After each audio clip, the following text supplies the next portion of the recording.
Good morning विद्यार्थी मित्रों, online education lecture में तमाરું हार्दिक स्वागत है। तो खास बाळको આપણે જે અત્યારે અભ્યાસ કરતા હતા ચેપ્ટર નંબર 2 ની અંદર, તો સરકારના નિયમ મુજબ અમુક સિલેબસ જે 30% છે એ કટ કરવામાં આવ્યો છે। એ મુદ્દાઓ આપણે પછી અભ્યાસ કરવાના જ છે, પણ સાથે સાથે થોડુંક એનું જે ક્યાંય ઇમ્પોર્ટન્સ આગળના ટોપિકમાં આવતું હશે તો તમને એને ચલાવતો જઈશ। જેમ કે આજના લેક્ચરમાં આપણે હાઇડ્રોજન પરમાણુ દ્વારા રચાતો વર્ણપટ એ 30% સિલેબસ જે કટ થયો છે એમાં વયો ગયો છે, પણ એને સમજાવવો અગત્યનો છે। એટલે આજે હું તમને શોર્ટ કરીને એ આખો વર્ણપટ સમજાવીશ। બહુ ઇઝી વર્ણપટ છે, જરા પણ અઘરો નથી। તો ખાસ આ મુદ્દો નિરાતે એક વખત વિડીયો જોજો, એટલે ઓટોમેટિક તમને ક્લિયર થઈ જશે। તો જો સૌથી પહેલા શરૂઆત કરીએ બાળકો, અહીંયા ધ્યાન રાખજો। આપણે ફોર એક્ઝામ્પલ હાઇડ્રોજન પરમાણુની વાત કરીએ તો હાઇડ્રોજન પરમાણુ છે,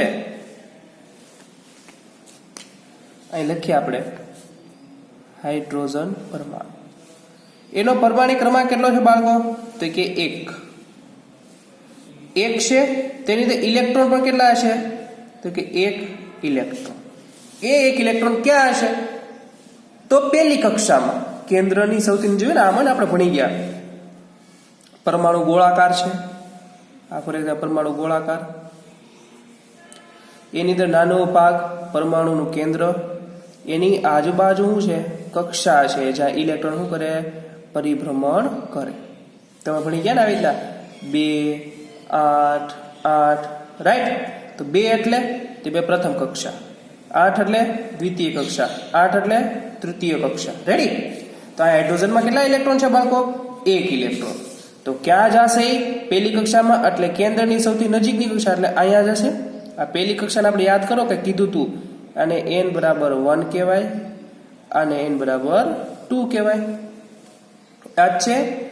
પાછળના લેક્ચરમાં એવો પણ અભ્યાસ કર્યો હતો કે કેન્દ્રની સૌથી નજીકની કક્ષાની ઉર્જા સૌથી ઓછી હોય, કેન્દ્રથી જેમ કક્ષા દૂર જતી જશે એમ કક્ષાની ઉર્જા વધતી જાય છે। આવું આપણે અભ્યાસ કરી ગયા હતા, બોહરનો નમૂનો આપેલો હતો ત્યાં, યાદ છે ને બાળકો? ફરી વખત સમજાવું છું, યાદ રાખજો। કેન્દ્રની નજીકની રહેલી કક્ષાની ઉર્જા સૌથી ઓછી હોય છે, કેન્દ્રથી જેમ જેમ દૂર જતા જાઓ, એટલે જેમ જેમ કેન્દ્રથી દૂરની કક્ષા હોય એમ એની ઉર્જા વધારે હોય। સમજાય છે? એટલે નજીકની કક્ષાની ઉર્જા ઓછી, જેમ દૂર કક્ષા હોય એમ એની ઉર્જા કેવી છે? વધારે હશે। એટલે કે n બરાબર 1, એટલે પહેલી કક્ષાની ઉર્જા ઓછી કોની કરતા? બીજી કક્ષા કરતા, અથવા એમ કહી શકાય કે પહેલી કક્ષા કરતા બીજી કક્ષાની ઉર્જા કેવી છે? વધારે છે। જો વિદ્યાર્થી મિત્રો આપણે હાઇડ્રોજનની વાત કરવા જઈએ તો હાઇડ્રોજન પરમાણુ ક્રમાંક 1, રાઈટ? એની કેટલા ઇલેક્ટ્રોન હશે? 1। એ જ્યાં ક્યાં હશે? n બરાબર 1 માં, એટલે કે પહેલી કક્ષામાં। અને પહેલી કક્ષા હોય એટલે કેન્દ્રની કેવી છે? નજીક હશે, એટલે એની ઉર્જા કેવી છે? નીચી ઉર્જા। આની ઉર્જા કેવી થાય બાળકો? નીચી ઉર્જા થાય। અને આની ઉર્જા કેવી થાય? વધારે। તમને ખબર છે। હવે આગળ અભ્યાસ કરવા જઈએ, જ્યારે આ ઇલેક્ટ્રોનને ક્યાંય ફોટોન શું છે બાળકો? ફોટોન એને કહેવાય, એ છે પ્રકાશનું પુંજ। પ્રકાશ જે તમે નરી આંખે જોવો છો, ખ્યાલ હશે, પ્રકાશ છે એ શ્વેત રંગ છે। કેવો રંગ છે? શ્વેત। કેટલા રંગોનું મિશ્રણ છે? તો કે 7 રંગો। એની અંદર કેટલા રંગો આવેલા છે? શ્વેત પ્રકાશનો તમે એની અંદર કેટલા રંગ આવેલા છે? 7 રંગ। જાની, વાલી, પીનારા। શ્વેત પ્રકાશ છે બાળકો એ 7 રંગોનું મિશ્રણ છે। ખબર હોય તો 7 રંગોમાં વિભાજિત થાય છે શ્વેત પ્રકાશ, જાની, વાલી, પીનારા। તો બધા રંગો તમને નરી આંખે જોવો તો અલગ અલગ લાગે ને ભાઈ? જાંબલી રંગ અલગ છે, રાતો રંગ અલગ છે ને? કારણ એનું શું છે? તો એની તરંગ લંબાઈ અલગ અલગ છે, તેનો કંપ વિસ્તાર અલગ અલગ છે, તેની આવૃત્તિ અલગ અલગ છે। 7 રંગોની તરંગ લંબાઈ બાળકો જુદી જુદી હોય। જો એનું એક સમજાવવા જાવ, આપણે ભણ્યા હતા, યાદ હોય તો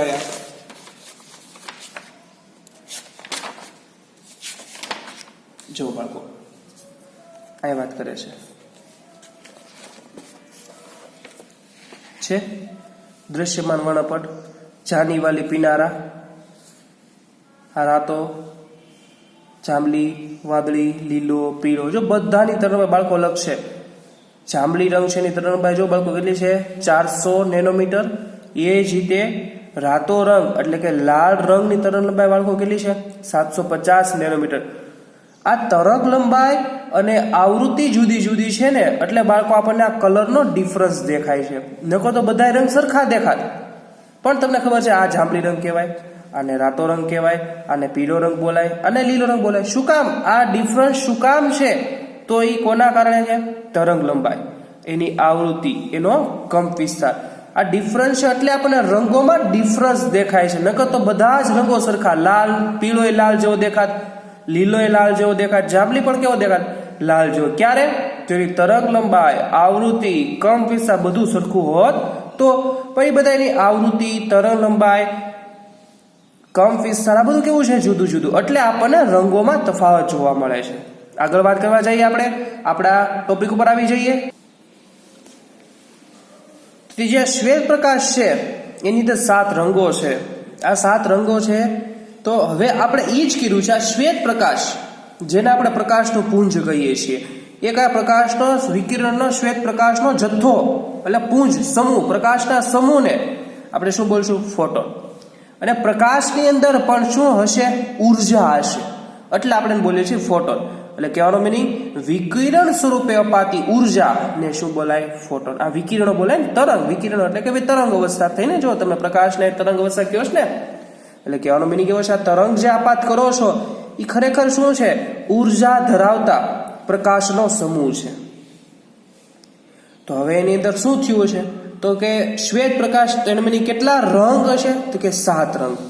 7 રંગો ઉર્જા સાથે આ ઇલેક્ટ્રોનને મળશે. તમને આની પહેલા પણ એક્ઝામ્પલ આપ્યું તો અત્યારે પણ એક્ઝામ્પલ આપું. તમે અત્યારે ઘરે છો, તમારા મમ્મી પપ્પા જો તમને પૈસા આપે કે જા બેટા કરો જલસા, તો તમે શું કરો? તો ઓબ્વિયસલી વાત છે, તમે બહાર શોપિંગ કરવા જાશો, ફરવા જાશો ને, તમારા ઘરેથી બહાર જશો. એ જ રીતે ઇલેક્ટ્રોનને પણ એના મમ્મી પપ્પા એનું આપ્યા, પૈસા આપ્યા કે જા બેટા જલસા કરે. તો આ બાળક ક્યાં જાય છે? બહાર જાય. બહાર જાય એટલે ઊંચા શક્તિ સ્તરમાં જાય છે. તમને ખબર જ છે, તમે 1 કરોડની લોટરી લાગી જાય તો તમે રાજુલામાં શોપિંગ કરવા ન જાઓ.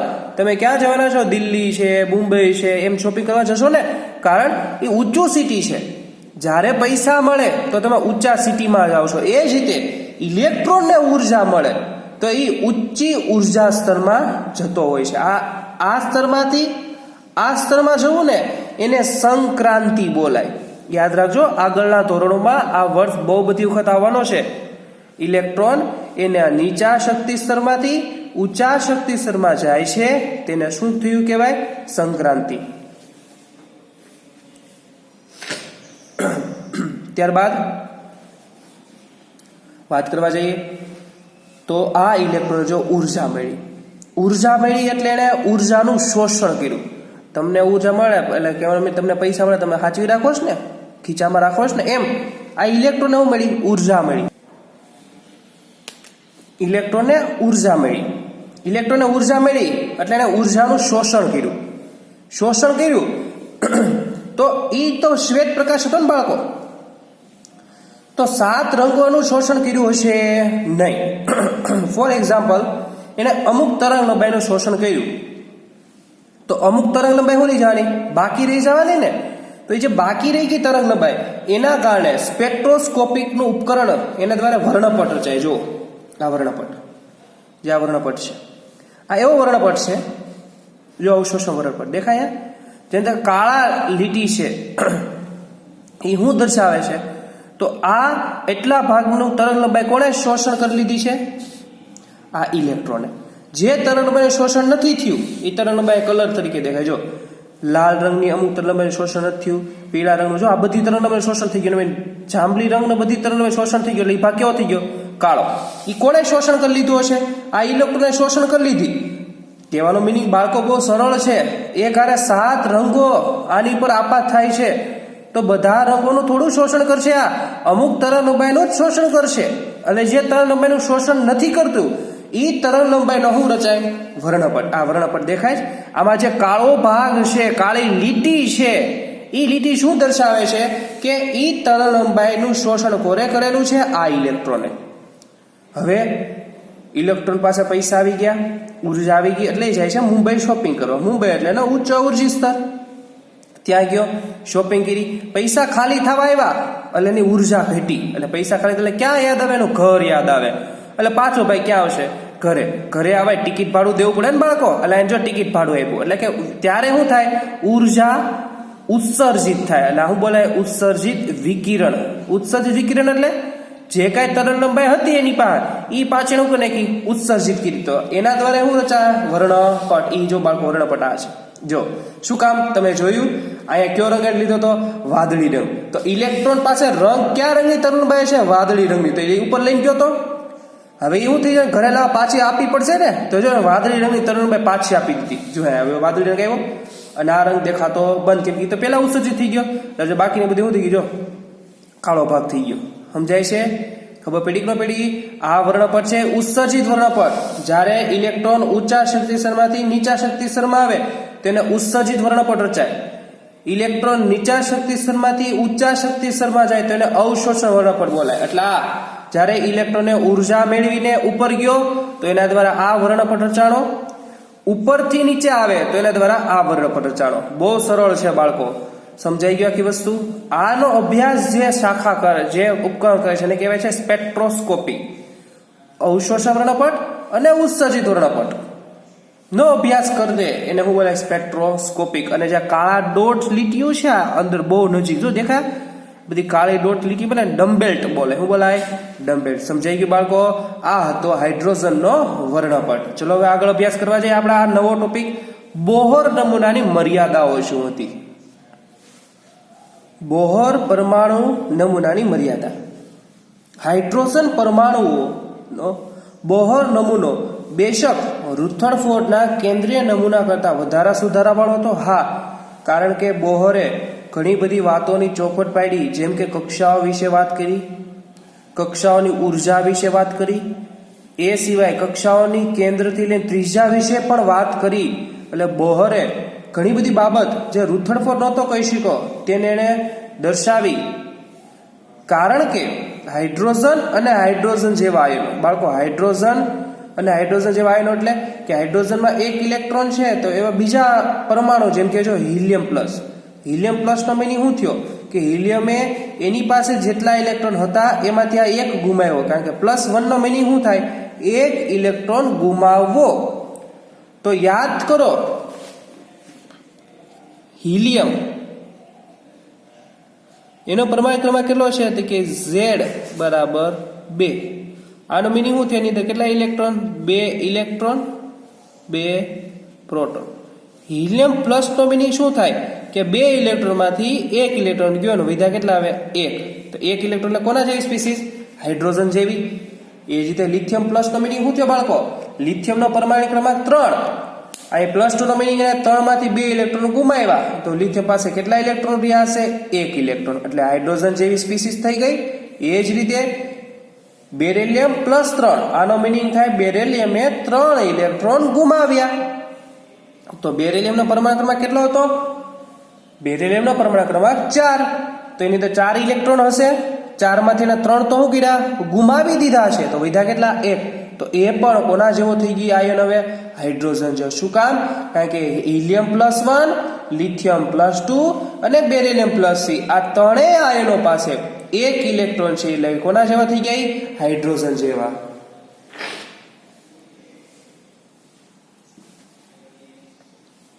ની સ્થાયીતા અને રેખાવર્ણ પર સમજાવી શક્યો હતો, પરંતુ બોહરના નમૂની ઘણી સરળ હોવાથી નીચેના મુદ્દા સમજાવવા માટે કેવો તો અસમક્ષ. જો આ મુદ્દાઓ આપણે ખાસ જોવાના છે બાળકો.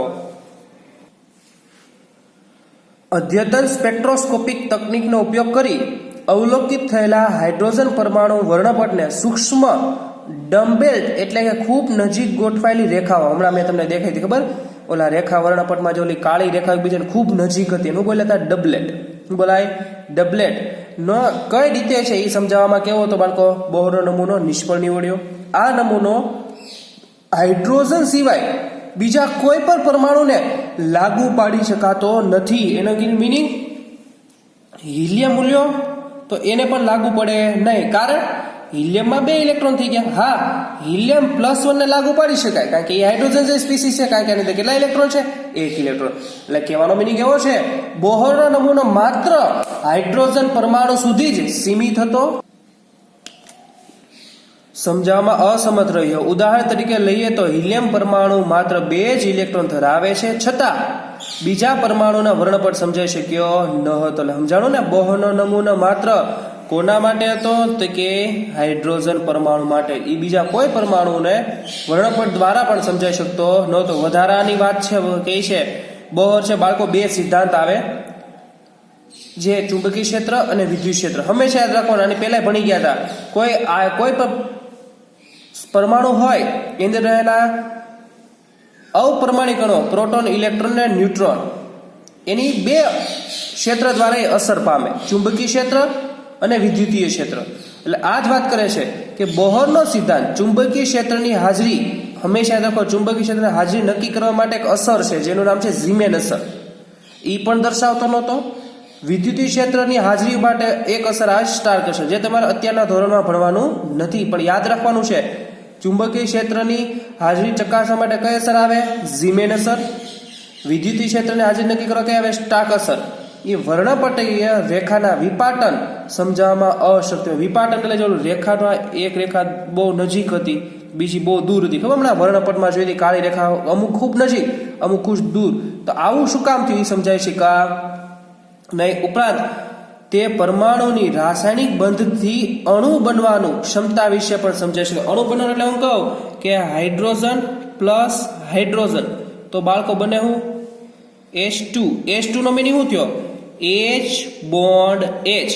એટલે પરમાણુ વચ્ચે બંધ બનવાની ક્ષમતા વિશે સમજાવી શકેલ નથી.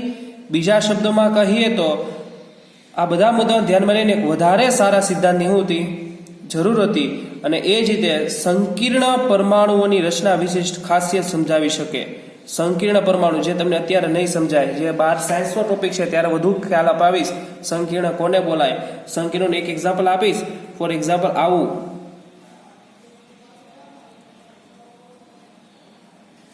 આ સંકીર્ણ થયું. આવા સંયોજનો બનાવવા પહેલા તમને સંયોજન બનાવતા આવડે, જેમ કે NaCl, H2SO4, અને સામાન્ય સંયોજન. આને સંકીર્ણ સંયોજન બોલાય. આ આગલા લેવલની વાત છે, પછી આપણે ચર્ચા કરશું. તો અત્યારે બાળકો આપણે અહીં સુધી રાખશું. આની પછી આપણે વધુ સારો અભ્યાસ, એટલે કે એવું પરમાણુનો ક્વોન્ટમ યાંત્રિકીય નમૂનો, એટલે પરમાણુનો બીજા બધા પરમાણુ લાગુ પડી શકે એવો ક્વોન્ટમ યાંત્રિકીય નમૂનાનો અભ્યાસ આપણે કરવાનો છે. તો આપણે પછીના લેક્ચરમાં કરશું.